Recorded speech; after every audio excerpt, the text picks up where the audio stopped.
What's going on YouTube? A while back ago I did a video about the wastegate solenoid on my turbo. This is the way that the turbo normally sits in the vehicle. You have that little pipe that runs from here to your air pipe or your air intake for your turbo. And then you also have just to show you, here's the wastegate solenoid. Somebody asked me to redo this video because I did it in landscape and it was really difficult to see the details in the video. So I'm just going to zoom in real quick right here so you guys can get a look at the wastegate solenoid. Now the way that it sits in the vehicle is you're going to have a hose that connects from here to here. You're also going to have another hose that connects from here to here. This little nipple right there. I've already disconnected those hoses and I reused them in the car with the other turbo. This is my old turbo. It was leaking. I had somebody replace it for me. And recently I was not getting any boost. I did some research and someone told me that it was most likely the wastegate solenoid because that's usually what goes bad.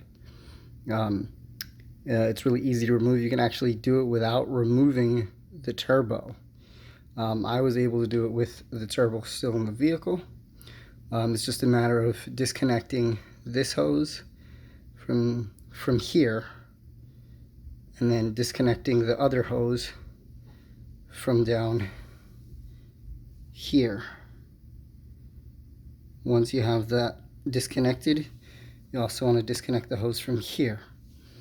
This tool, very handy for disconnecting those hoses because they're not going to be, most likely they will not be the ones with the screws that you need to undo in order to get the hose clamps off. They'll be the one that you need to clamp and then pull. Here's actually a great example of it. When I'm gripping right here, it's the old hose clamp. So you actually got to do that, and then you can sort of work your way pulling it off, and then you can actually undo this little clip. Now after you undo the hoses, it's still going to be sitting in there because it actually just slides into this groove there.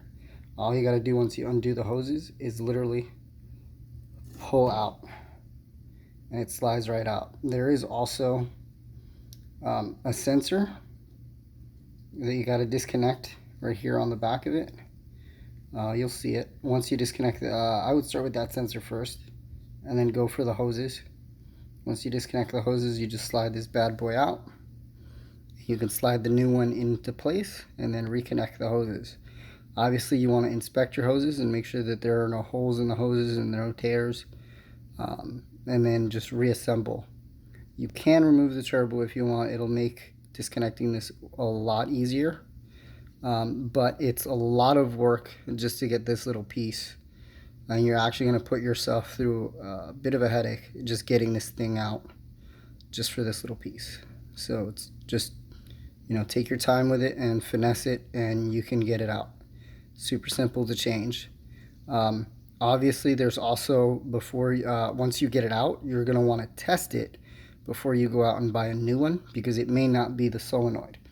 The way that you can test it is that there are these little connectors right in there with a multimeter and some alligator clips. You can connect it up to those things right there. You should hear a click indicating, oh yeah, you're also going to want a 9-volt battery. There's a YouTube video on how to test these. Go ahead and look that up so that you familiarize yourself with how to test the wastegate solenoid.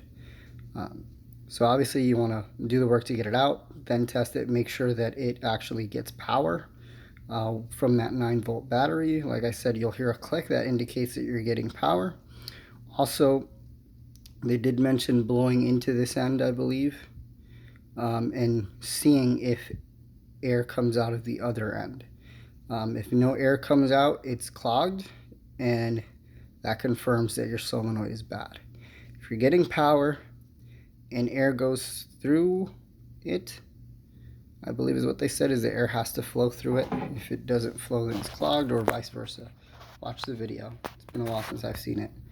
But I did test it, and according to the video, all indicators indicated that my solenoid was bad. I replaced the solenoid. So hopefully this video will help you guys with that issue. And this was for that viewer that requested it in horizontal mode. Leave any likes, comments. I'm open to criticism. Thanks.